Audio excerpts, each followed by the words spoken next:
What's going on, guys? Ted from Immersion here, and it's time for your Kickstarter spotlight for this week. This one, I'm going to try to get this out really quick because it only has 46 hours left to go, and they still unfortunately have not met their stretch goal, and I think this is a really cool concept. I'm going to back it shortly after this video, so I want to try to get the word out, and hopefully you guys can flood this in, and we can it only needs like $500 more to break the goal for funding, and I think it's a really cool concept. So what am I talking about?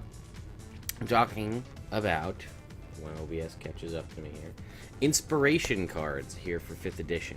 They're not necessarily for 5th edition, let me refrain. It says for players of any RPG. And clearly looking at it, I believe it's very clearly designed for 5th edition. It has a lot of stuff, the inspiration mechanic of 5th edition, Dungeons & Dragons being you reward your player with inspiration for... Well, really, you reward them for whatever you want to award it to them for, but the game mechanic is if they tap into their background and they really play their character, that's really good for you and really good for them as a player, and you give them inspiration. Typically, it's just allows them to re-roll, basically roll again, get advantage on the roll.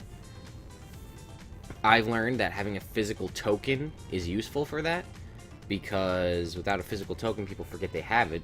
These cards kind of take away the need for that. So, what are inspiration cards? You get a card. It's also a full deck of cards, 52 plus 2 jokers. So, here's a king, right? Each card has 3 functions. You can just use it as you normally would to get advantage on the roll, like you normally would. You can choose to add the modifier, which in this case in this king is a +2, the modifier to a roll, so adding +2 rather than rolling with advantage, or use the card's inspiration effect. Players can swap, trade cards, whatever they want.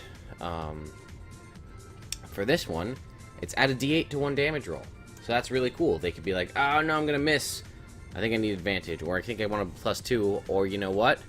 I'm going to hit, I'm going to use my inspiration to add a d8 to the damage. There you go. And we'll go on 52 cards, 54 plus the 2 bonus jokers. Can be used to play any card game, because they are just a deck of cards. And it shows you that the suits tie very well to 5th edition classes. Barbarian, Fighter, Monk being clubs.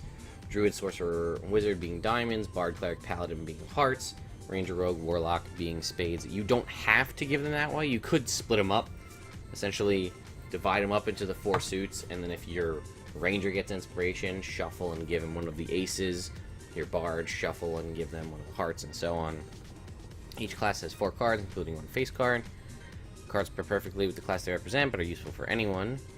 A 2 is cool, but not as cool as a 4. Even better than that is an 8. So an 8 here could be used for inspiration, get you a +1 on the roll, or instantly recognize the properties of a potion or an oil.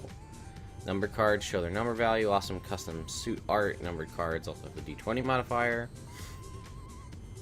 Or number cards have a +1. Aces are the most powerful, they have a +3 roll. This one here, your next successful attack is just a crit. There you go. And then the face cards all have something special as well. Gain temporary hit points, extra 2d6 when you have advantage on the roll, increase your overland speed.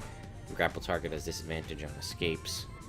So it comes, you can get it in PDF cards, or PDF and physical cards. It's only $10, guys. That's what I'm talking about. Like, it's not much more than you would pay for your standard deck of cards. And you can have a physical deck of cards that has multiple uses. I mean, you can still play cards with them, or you can use them for your game. So, you kind of shuffle the deck up and you fan it out. You have inspiration. Take a card. Then they have that, and then they can swap and trade, and then when they give that, it goes back into the deck, and you shuffle it up, and that's that.